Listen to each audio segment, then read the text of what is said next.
Ang mga ulat naming binantayan. Ang mga kaso ng nagsasarang bangko sa bansa. Di na kami makakuha ng pera. Eh yung lahat ng aming mga pagnegosyo nandyan. At ang lumolobong bilang ng mga informal settlers sa Metro Manila.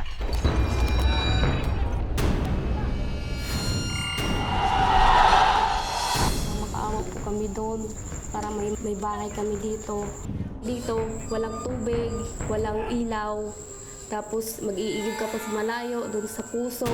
Meron na nakaabang ngayon na poste ng wire na sa generator. Ito ang mas malawakang pagbabantay. Sa mga isyu ng pamahalaan at lipunan, Reporter's Notebook. 20 taon na nakakalipas mula nang maisabatas ang Urban Development and Housing Act na naglalayong magbigay ng maayos at disenteng tirahan sa mga informal settlers. Pero makalipas ang 2 dekada, sa halip na bumaba ay tumataas pa ang kanilang bilang. Epektibo ba mga programa na dapat ay tutugon sa problemang ito?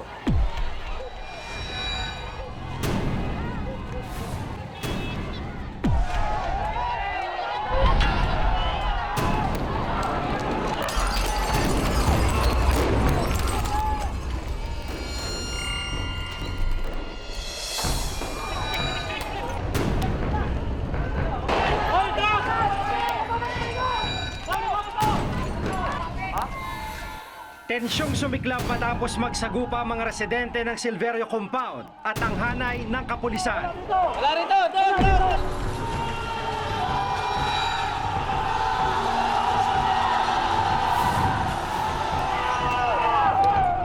Demolisyong nawi sa kaguluhan at karahasan.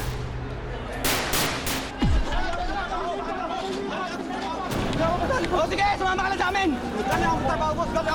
Sumama ka lang! At kumitil sa buhay ng isang residente. Pangyayaring sumasalamin sa luma pero tila palalang problema ng pabahay sa Pilipinas.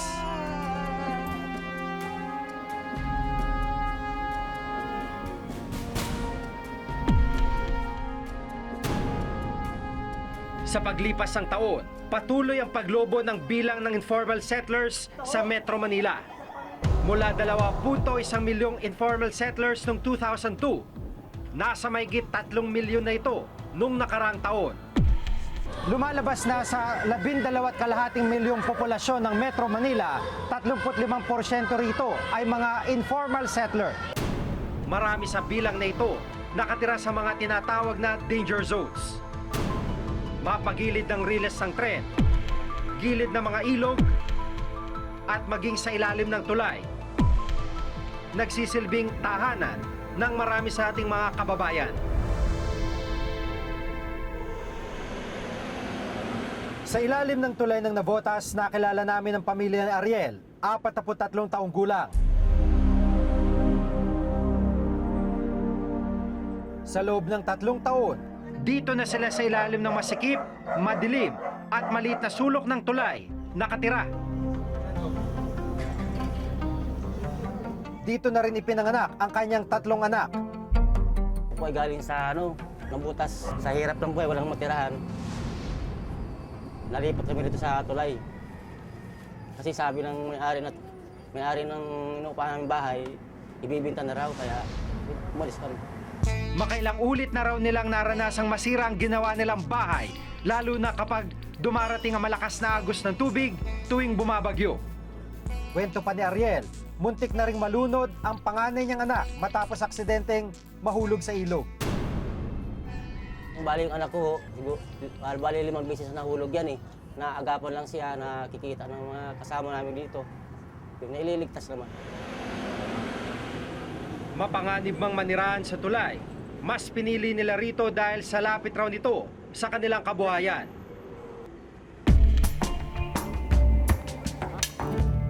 Kung tutuusin, may mga programang pamahalaan na tutugon sana sa problema ng informal settling sa bansa.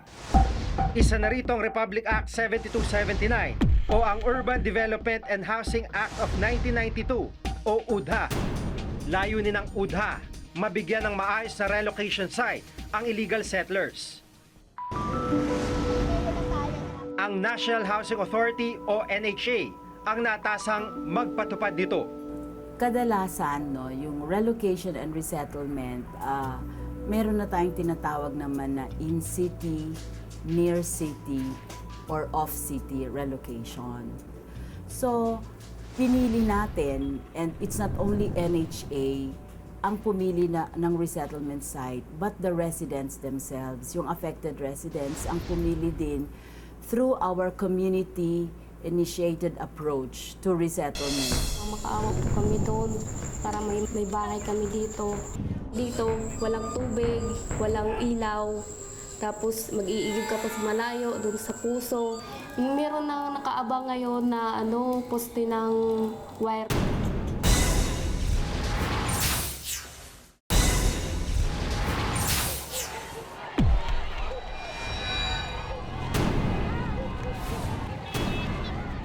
Sa mahigit 500,000 pamilya ng informal settlers sa Metro Manila, halos kalahati ay naninirahan sa Quezon City. Ilang marahas na demolisyon rin ang naganap sa lungsod sa mga nakalipas na taon. Gaya ng nangyari sa Silverio Compound, naging marahas din ang demolisyon sa sitio San Roque, Barangay Bagong Pag-asa sa Quezon City, matapos manlaban ang mga residente.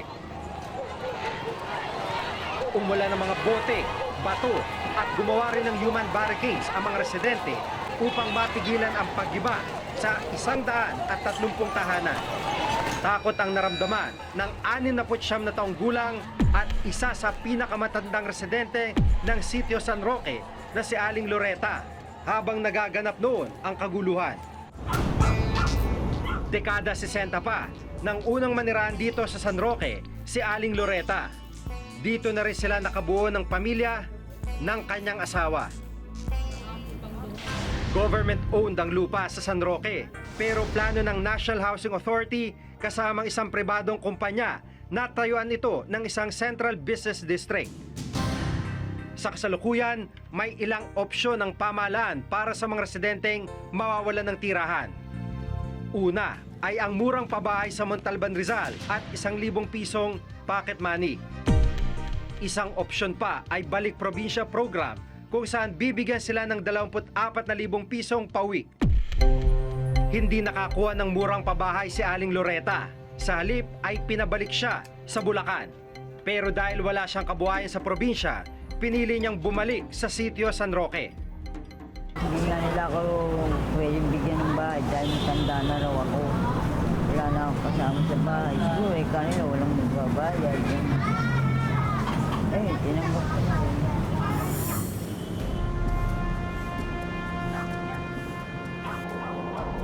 Naubos ang perang ibinigay kay Aling Loreta at ngayon nakikipagsapalaran silang muli dito sa Kamaynilaan. Ayon kay Doktora Ana Marie Caraos ng Ateneo School of Government, bagamat maganda mga polisiya ng UDHA, hindi ito nagtatagumpay dahil hindi raw sinusolusyonan ng gobyerno ang ugat ng problema.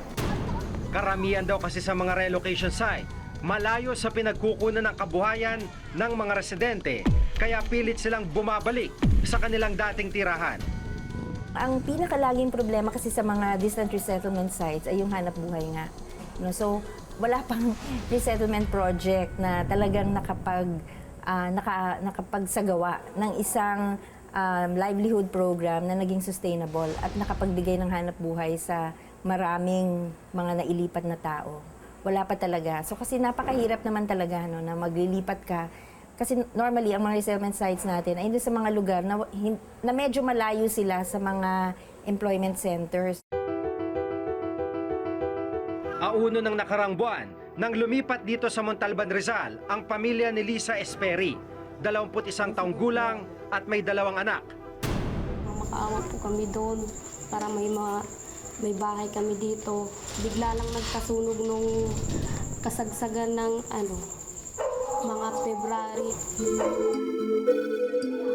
Pero ang inakala nilang mas maayos na pabahay, kalbaryo rin pala.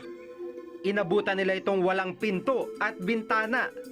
Ang mas masaklap, wala rin itong supply ng tubig at kuryente.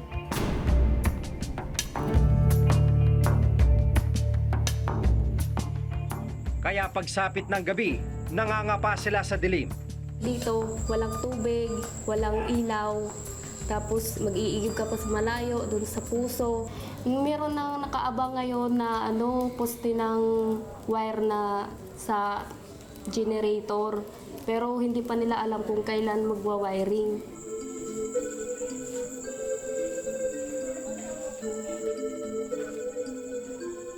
Nagtatrabaho sa Bacolod ang kanyang asawa bilang water dispenser boy at kumikita ng 4,000 piso. Sa kitang ito, naglalaan sila ng 200 piso kada buwan bilang bayad sa ibinigay sa kanilang murang pabahay. Hirap din kami sa pera kasi kulang lang din yung pinagtatrabahoan niya. 300 lang din isang araw. Noong nakarang taon, inilunsad ng pamahalaan at ng World Bank ang National Slum Upgrading Strategy o NSUS.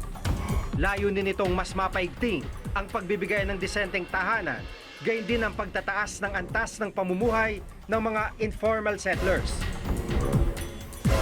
Bukod dito, maglalaan din ang Administrasyong Aquino ng 50 bilyong piso sa susunod na 5 taon upang mailipat ang mabibigyang 100,000 pamilya na informal settler ng maayos na pabahay. Bilang pagtugon sa hinaing ng mga informal settler, magtatayo ng mga in-city housing na higit na mas malapit kumpara sa mga relocation site sa labas ng Maynila. Ang advantage kasi ng in-city ay hindi mo na kailangan problemahin ang hanap buhay. Kasi nandito na ang hanap buhay. Ang poproblemahin mo, yung cost ng lupa at yung infrastructure kasi you will need in most cases to build high density housing, no? Kaya nga pinag-uusapan na ngayon yung medium rise buildings, no? Kasi dahil mahal nga ang lupa. So nandoon yung trade-offs. Pero sabi nga namin, piliin na natin yung ganon kasi ang una mong sinisiguro yung hanap buhay. Na yun naman ang pangunahing pangangailangan ng mga mahihirap. Pero higit na mas malaga ngayon ang kooperasyon ng national at local government, gayon din ng mga residente, upang matagumpay itong may patupad. Maganda rin kasi kung paano din sila nagsimula as a community, sana dalhin yung attitude na yon doon sa resettlement. Government can definitely do everything. NHA cannot solve squatting or housing alone. Other factors should be taken into consideration. All government forces that has something to do with addressing the problem should all hindi lang mag-act, but focused, synchronized, coordinated. Niluma na ng panahon ang problema sa pabahay sa kalusuran. 20 taon matapos maisa batas ang UDA, tila hindi pa rin ganap na naipatutupad ang mga layunin nito. Sa mga bagong polisiya at strategiya na ipinakikilala ng pamahalaan, panahon lang din ang makapagsasabi kung magiging lunas sa mga ito sa matagal ng suliranin ng marami sa ating mga kababayan. Ako si Jigo Manica at itong nakatala sa aking Reporter's Notebook. Hindi na kami makakuha ng pera. Yung lahat ng aming mga pangnegosyo nandyan.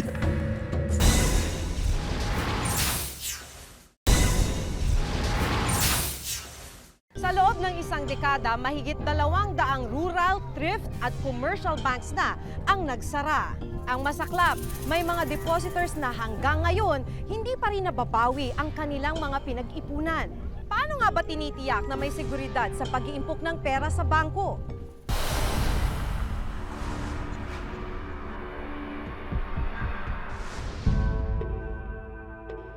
Ikalima na ang Export and Industry Bank sa mga bangkong nagsara ngayong taon. Habang noong nakaraang taon, 29 ang mga bangkong nagsara.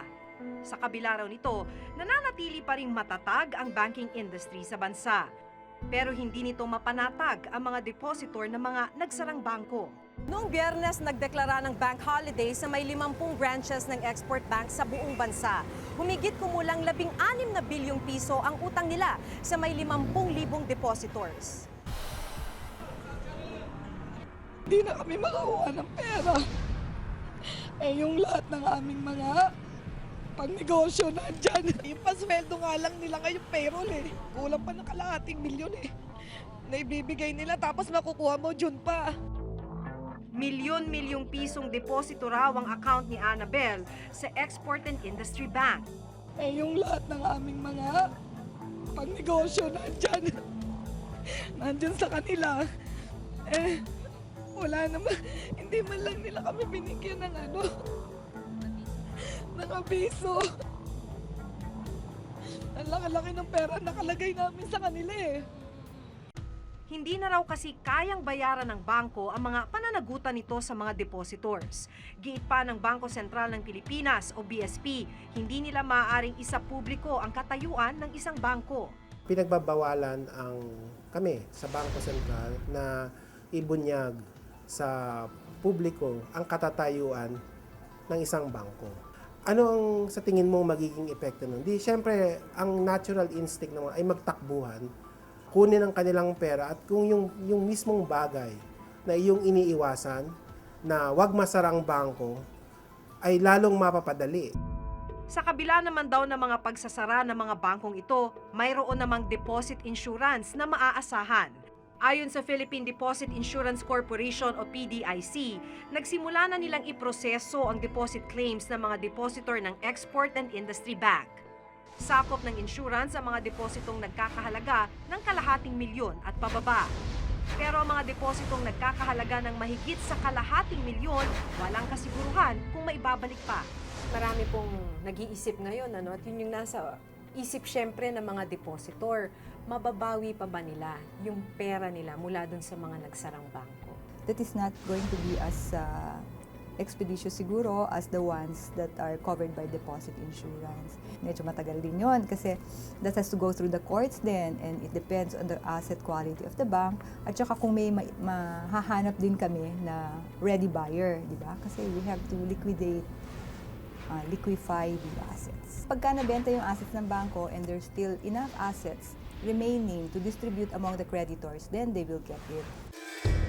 Sa kalagayan ng Export and Industry Bank, humigit kumulang 4 na bilyong piso lamang sa 16 na bilyong pisong deposito ang sakop ng deposit insurance. Pero ang ilang depositor ng bangko na mababa sa kalahating milyon ng deposito, nahirapan din sa pagkuha ng insurance. Taong 2011 nang magsara ang First Reliance Bank sa Indang, Cavite. Isa si Nita sa mga depositor ng bangko. Sa pagtitinda ng kakanin, kumikita at nakakapag-ipon si Nita. Batay sa kanyang passbook, umaabot sa mahigit 40,000 piso ang naimpok niya sa bangko. Pero laking gulat niya na 3,000 piso lamang ang nakuha niya mula sa PDIC. At ang natitirang 40,000 piso, wala na raw sa kanyang balanse sa bangko. Zero balance na nga raw kami. After na ma-evaluate daw nila yung mga passbook namin, dahil kasi yung mga taga ritong iba napunta doon, sabi, for evaluation pa raw, saka for investigation. Parang naaano na ako na talagang parang wala kaming record doon. Makailang beses pa raw siyang nagpabalik-balik sa PDIC para makuha ang sinasabing pera. Lakad din kami ng lakad noon kay Mayor, pinapakausapan namin si Mayor. Ang sabi nga, humingi lang kami ng demand letter. Tapos, ihaano na nga lang sana namin sa pulis para ihabla yung mga teller. Lapit kami sa attorney, ayaw naman kami bigyan yung letter. Isa rin ang retiradong pulis na si Mang Ernesto sa mga naghihintay na mabawi ang kabuuan ng pinaghirapang pera. Ang 130,000 pesos na mula sa kanyang pensyon, mahigit 40,000 pesos na lamang ang naibalik. Gaya ni Aling Nita, naghihintay pa rin siya ng tawag mula sa PDIC. Wala namang katiyakan na makukuha yung aming pera. Basta sabi lang na kung talagang, pag na-clear nila na talagang gayon yan deposito ko, di, padadala na raw lang ang cheque by mail. Matagal na mahigit ng 6 na buwan, ano? Wala naman nadating. Inamin naman ng PDIC sa mga problemang tulad nito kapag nagte-take over sila sa mga nagsasarang bangko. Karamihan sa mga naiiwan kasi, pagka ganitong matagal na, no? Yun yung tinatawag namin na challenged accounts. Yun yung mga may kailangan pa silang ibigay na documentation to prove that the accounts are valid. So, ganun yon. Pagka magulo yung records ng bangko, mahirap talaga, magtatagal talaga. Kabilang ang mga kasong ito sa natitirang halos 10% pa ng mga deposit insurance na hindi pa nababayaran ng PDIC noong 2011.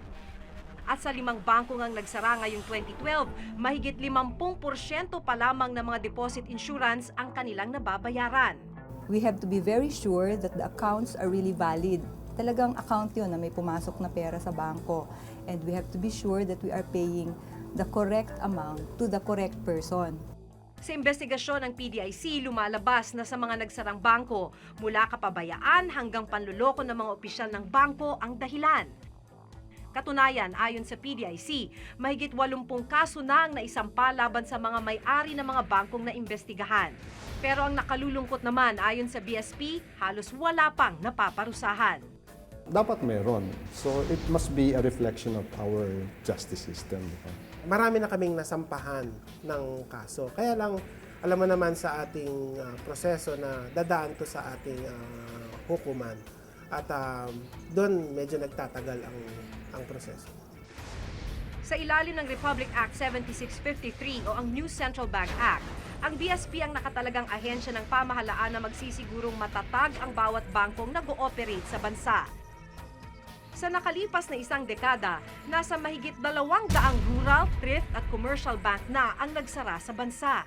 Meron din silang pagkukulang in a sense, no? Pero alam mo naman, sabi ko nga sa dami ng mga bangko na tinututukan nila, minsan may mga nakakalusot na mangilan-ngilan. Sa kabila nito, nananatiling mahigpit pa rin daw ang pagbabantay nila sa estado ng mahigit 700 bangko sa bansa. Ang kapitalisasyon ng ating banking industry ay napakataas, more than double the levels internationally. Malaki ang papel na ginagampanan ng mga bangko sa takbo ng ekonomiya ng bansa. Ang mga deposito at mga assets ng bangko ang ipinapautang sa mga investors na siya namang ginagamit na kapital para sa mga negosyo. Ganyan lumalaki ang ating ekonomiya. Our banking system is fundamentally safe. Sa totoo lang, kinakailangan ng maingat na pananalita sa pagtalakay sa banking industry ng bansa. Pag mag-fail yung sistema, saan naman kukuha itong mga industrialists o kaya mga investors ng pera para saan sila hihiram ng pera? Importante talaga sa isang bansa na nag-work at saka may trust and confidence ang mga mamamayan sa banking sector. Nananatili raw na mababa ang bilang ng mga Pilipinong nag-iimpok sa bangko. Sa pinakahuling survey ng BSP, 1 sa bawat 5 Pilipino lamang ang may ipon sa bangko. That's the fundamental challenge for the Philippines. We need to find a way through better economic policies to generally increase the income of people. And if they have income and extra money, then they have money to save in banks. Kaya payo ng mga eksperto, mahalagang masuring mabuti ang kalagayan ng bangkong paglalagakan ng pera. It's smart naman kung ikaw ay maraming pera, isabog mo na lang sa mga bangko. Inilalagay sa mga bangko ang ating pera dahil sa proteksyon na dapat sana ay ibinibigay ng mga ito. Kaya naman mahalaga na mabantayan ang mga bangkong humahawak sa mga perang ipinagkatiwala sa mga ito. Dahil ang bawat sentimong ito ay bunga ng pagod at paghihirap ng mga nag-impok nito. Ako si Maki Pulido at ito ang nakatala sa aking Reporter's Notebook.